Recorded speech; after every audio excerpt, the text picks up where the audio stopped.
At my 18th birthday party, I overheard them. My parents in the study rewriting their will, cutting me out, giving everything to my brother instead. They thought I was too young to understand, too naive to fight back. They had no idea what I was capable of, so I made one phone call to my lawyer, and I said 5 words that changed everything. Sell the house, 12 hours. My name is Alina Morrison. And this is the story of how my parents tried to steal my inheritance on my birthday and how I made sure they lost everything before sunrise. I should start at the beginning, with my grandmother. Grandma Rose was a force of nature. Self-made millionaire. Started with nothing, built a real estate empire. By the time she died, she owned properties all over the state. She was also the only person in my family who actually saw me, who valued me for who I was, not who they wanted me to be. My parents were different, traditional, conservative. They had very specific ideas about how life should look. My older brother Connor fit that mold perfectly. Football star, business major, everything they wanted in a son. I didn't fit. I was artistic, independent, opinionated. I wanted to study architecture, travel the world, build things that mattered. That wasn't the plan they had for me, but Grandma Rose supported me, encouraged my dreams, told me I could do anything. When she got sick, she called me to the hospital. I was 17. She held my hand and said, "I'm leaving you the beach house, Alina, the one in Monterey. It's worth $3 million. It's yours. Don't let anyone take it from you." Why me? What about Connor? Connor gets the commercial properties. Your parents get the investment portfolio. But the beach house is yours, because you're the one who will actually appreciate it, who will use it to build something beautiful. She died 2 weeks later. Will was read. Everything was exactly as she'd said. Connor got properties. My parents got investments. I got the beach house. But there was a catch. I couldn't take possession until I turned 18. Until then, my parents were trustees. They managed it for me. 1 year, I just had to wait 1 year. My 18th birthday was supposed to be a celebration. Big party, family and friends, marking my transition to adulthood. But something felt off. My parents had been acting strange for weeks. Whispering, having closed-door meetings. My dad had met with lawyers 3 times in 2 weeks. The party started at 6. By 8, people were dancing, eating cake, having fun. I was smiling, playing hostess, but I was watching my parents. At 9, they disappeared. Both of them slipped away from the party. I waited 5 minutes, then followed. Found them in my father's study. Door closed, voices low. I pressed my ear against the door. "Are you sure this will work?" Mom's voice, anxious. The lawyer assured me. "Since she's been living under our roof and we've been supporting her financially, we can make a case for undue influence. Claim your mother wasn't in her right mind when she made the will." But Rose was perfectly lucid. The doctors confirmed it. "Doesn't matter. We just need to create enough doubt. Contest the will, tie it up in probate. By the time it's resolved, we'll have sold the property and the money will be in Connor's name." My blood ran cold. They were planning to steal my inheritance. On my birthday, "What about Alina?" Mom asked. "She'll fight this," Dad laughed. "She's 18. She has no money, no lawyer, no experience. What's she going to do? By the time she figures out what's happening, it'll be too late." I stood outside that door, shaking with rage and disbelief. These were my parents, the people who were supposed to protect me, and they were plotting to steal from me because they thought I was weak, young, helpless. They were wrong. I went back to the party, smiled, cut the cake. Opened presents, acted like everything was fine, but my mind was racing. I had to act fast. Once they filed that contest, the property would be frozen, locked in legal limbo. I'd lose control, unless I moved first. At midnight, the party ended. Guests left. My parents went to bed. Connor had left earlier, heading back to college. I waited until 2 a.m. Then I pulled out my phone and called someone my grandmother had introduced me to years ago. Marcus Chen, estate lawyer. One of the best in the state. He answered on the 3rd ring. "Alina, it's 2 in the morning. I need your help, emergency." I heard him sit up. "What's wrong?" "My parents are contesting my grandmother's will. They're planning to steal my inheritance. I overheard them tonight. They're filing paperwork tomorrow." "Can they do that?" "They're going to try, claim undue influence, tie everything up in probate. By the time it's resolved, they'll have liquidated the assets." Marcus was quiet for a moment. "Your grandmother anticipated this. That's why she made me co-executor of her estate. They can't touch that property without my signature, and I won't give it." Relief flooded through me. "So I'm protected, for now. But Alina, if they're serious about contesting, this could get ugly. Legal battles, family drama, years in court. Then we don't let it get that far, we move first." "What do you mean?" "The beach house. It's mine, right? As of midnight tonight, I'm 18. I can take possession." "Technically, yes." Then I want to sell it immediately before they can file anything. Marcus hesitated. That's a dramatic move, are you sure? I'm positive. That house is worth $3 million. If we sell it, the money goes into my account. They can't touch it, can't contest it, it's done. Selling a $3 million property takes time, inspections, paperwork, closing procedures. How fast can you do it? If I pull every string I have, call in every favor, maybe 3 days. That's pushing it. Not fast enough, they're filing tomorrow, I need it done before then. Elena, that's impossible. No, it's not, I've been researching this, cash buyers, investment firms that buy properties quickly. They exist, you know people. Find one. Another pause. Even if I found a buyer tonight, we'd need your parents' signatures. They're still trustees until you officially take possession, and that requires a formal transfer process. My heart sank. So I'm trapped. Not trapped. Just limited. Your grandmother's will is solid. They can contest it, but they won't win. You'll get your inheritance. It'll just take time. Time they'll use to poison everyone against me, to make me look like the bad guy, to drain resources fighting legal battles.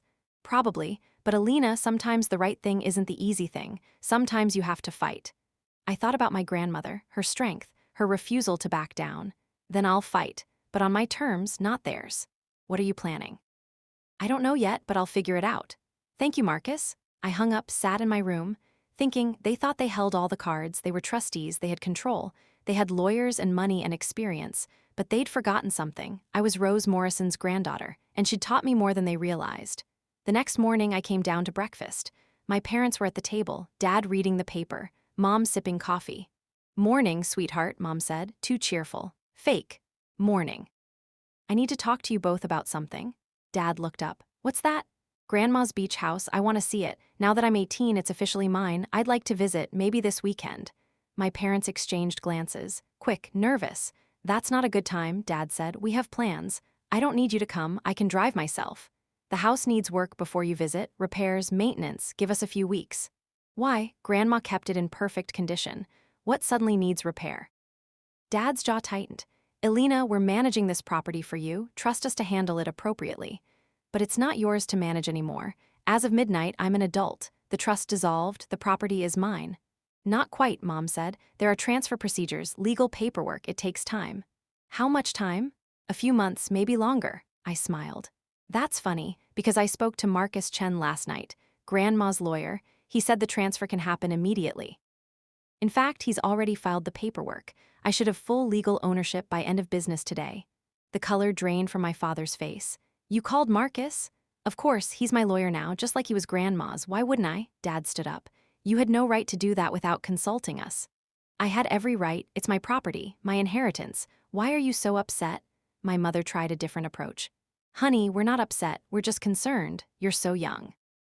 Managing a $3 million property is a huge responsibility. We want to help you. Help me how? By contesting Grandma's will? By claiming she wasn't competent? Silence. Heavy, damning. I heard you, I said quietly. Last night in the study, your entire conversation about stealing my inheritance, about giving it to Connor, about making sure I had nothing. Dad's face went red. You were eavesdropping.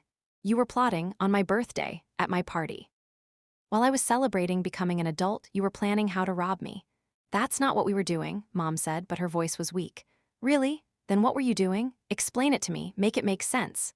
Dad sat back down, composed himself. Your grandmother made a mistake. She gave you property worth millions when you're barely an adult. You're not ready for that responsibility. We were discussing options to protect you. Protect me by taking it away and giving it to Connor. How is that protection?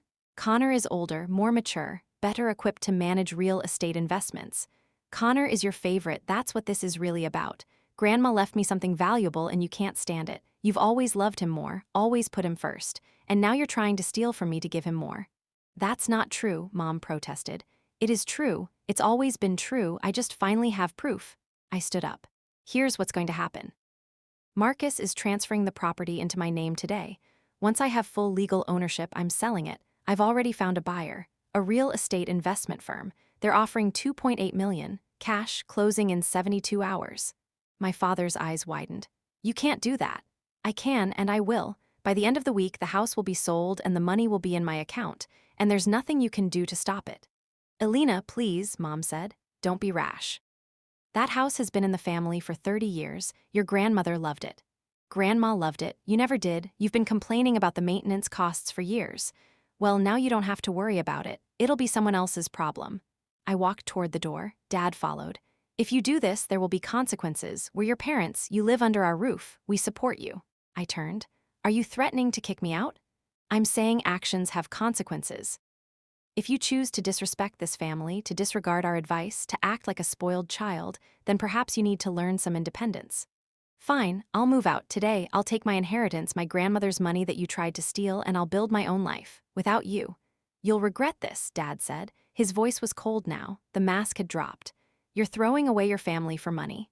No, you threw away your daughter for money. I'm just making sure you don't profit from it. I went upstairs, packed a bag, essentials only, clothes, laptop, important documents, left everything else, called Marcus.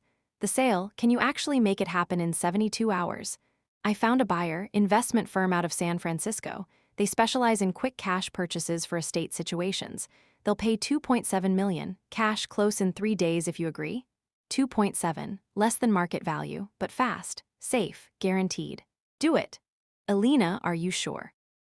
You're leaving money on the table. If we did a traditional sale, you could get full market value.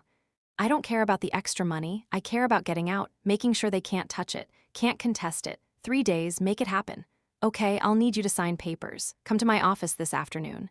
I'll be there. I called my best friend Sophie. Can I stay with you for a few days? I'm leaving home. What happened? I'll explain later. Can I come over? Of course, always. I grabbed my bag, walked downstairs. My parents were in the living room, waiting.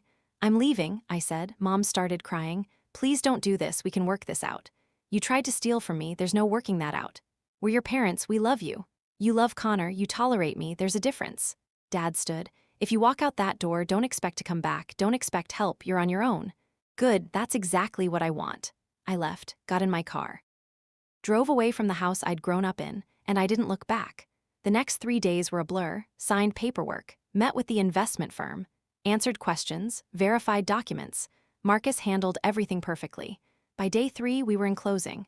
The firm wired $2.7 million into an account Marcus had set up for me, protected, secure, mine. I sat in Marcus's office staring at the bank statement. $2.7 million, in my name. 18 years old. Your grandmother would be proud, Marcus said. She'd be sad it came to this. Maybe, but she knew your parents, knew what they were capable of. That's why she made the will ironclad, why she named me co-executor. She was protecting you even after she was gone. I just wish she was here. She is, in everything you're doing, the strength you're showing, the refusal to be bullied. That's all Rose. I smiled. Thank you for everything, for helping me, for believing in me. It's my job. But also my honor. You're going to do great things, Alina. I can feel it. My parents tried calling. I didn't answer. They sent emails. I didn't read them. Connor reached out, said I was being selfish, tearing the family apart. I blocked him. I stayed with Sophie's family for 2 weeks. Then I found my own apartment. Small, modest, but mine. I invested most of the money. Conservative portfolios, stable returns. Kept enough liquid for living expenses and college. Started at architecture school in the fall. Focused on my studies. Built my life on my terms. My parents eventually stopped trying to contact me. Accepted that I was gone. Told extended family I'd chosen money over family. Made themselves the victims. Some relatives believed them. Cut me off. Others reached out, asked for my side. When I told them, they were horrified. My Aunt Susan, my mother's sister, called me. I'm so sorry. I had no idea. Your mother told everyone you were being greedy. That you'd refused to share the inheritance. I wasn't supposed to share it. Grandma left it to me, specifically to me. They tried to take it. I believe you, and I'm sorry I didn't reach out sooner. Susan became an ally, one of the few family members who stayed in contact, who saw through my parents' lies. 2 years later, I was doing well, thriving in school, top of my class, internship at a prestigious firm, building the life Grandma Rose had envisioned for me. Then my father had a heart attack. Massive, nearly fatal. He survived but needed extensive care. Rehabilitation, ongoing treatment. The medical bills were crushing. Their insurance didn't cover everything. Their savings were depleted. Connor called me. Dad's in bad shape. Mom can't afford his treatment. We need help. What kind of help? Financial. You have money, Grandma's money. You could help. The money they tried to steal from me, that money? Alina, he's our father. He's sick. You're going to let him suffer because of some old argument? It wasn't an argument, Connor. They tried to rob me on my birthday. They chose money over their daughter. Now they're facing the consequences. So you're just going to let him die? I'm not letting him do anything. His health isn't my responsibility. They made their choice. This is the result. Connor exploded. You're heartless, cruel. Grandma would be ashamed of you. Grandma would understand. She knew what they were. That's why she protected me. I'm just honoring her wishes. He hung up, called me every name you can imagine in a text message. I blocked him too. I felt guilty. Of course I did. He was my father. He was sick. And I had money that could help. But I also remembered standing outside that study door, hearing them plot to steal from me, hearing my father laugh at the idea of me fighting back. They'd made their choice. I was just living with it. My father recovered. Slowly. They had to sell their house. Downsize, struggle financially. Connor helped where he could, but he had his own life, his own expenses. They lost the comfortable life they'd had, lost status, lost security, and they blamed me, told everyone who'd listen that their ungrateful daughter had abandoned them, that I'd let my own father nearly die while sitting on millions. Some people believed them, judged me, called me heartless. But the people who mattered, who knew the full story, understood. I'd protected myself. Protected my grandmother's legacy. Refused to reward people who tried to hurt me. That's not heartless, that's survival. I'm 25 now, successful architect, working on major projects, building a portfolio, making a name for myself. I have a life I love, friends who value me, a career I'm passionate about, financial security I built myself. My parents are alive, struggling but alive. We don't speak. Haven't in 7 years. Connor occasionally sends hostile messages. I don't respond. Do I regret it? Sometimes. Late at night, I wonder what life would be like if I'd forgiven them, if I'd helped when they needed it, if I'd chosen family over money. But then I remember. They chose money over me first, at my 18th birthday party. In that study, when they plotted to steal my inheritance, I just made sure they couldn't. People ask me if I'd do it differently. If I could go back, would I sell that house? Cut off my family? Walk away? Yes, every time. Because what they did wasn't a mistake. It was a choice. A conscious decision to betray their daughter for financial gain, and once someone shows you who they are, you believe them. My parents showed me they valued money more than me, that Connor mattered more, that I was disposable, so I became indispensable, to myself. Built a life they couldn't touch, couldn't manipulate, couldn't control. The beach house is gone, sold to strangers, turned into something else, but the lesson remains. Know your worth. Protect what's yours, and never let anyone, not even family, make you feel small. My grandmother left me that house because she believed in me, believed I'd do something meaningful with it. I did. I used it to buy my freedom, my independence, my future. That's worth more than any property, any inheritance, any family that only values you when it's convenient. At my 18th birthday, my parents rewrote their will to steal my inheritance, so I sold the house in 3 days, took the money. Built my own life, and I've never looked back. Tell me in the comments where you're watching from, have you ever had family betray you? Have you ever had to choose yourself over the people who were supposed to love you? Because if you have, I want you to know something. You're not wrong, you're not heartless, you're not cruel, you're protecting yourself, and that's not just okay, it's necessary. My parents thought I was too young, too weak, too naive to fight back. They learned otherwise. And the lesson cost them everything. This is my story, my choice, my life, built on my terms, with my grandmother's blessing and no one else's permission. And I wouldn't change a single thing.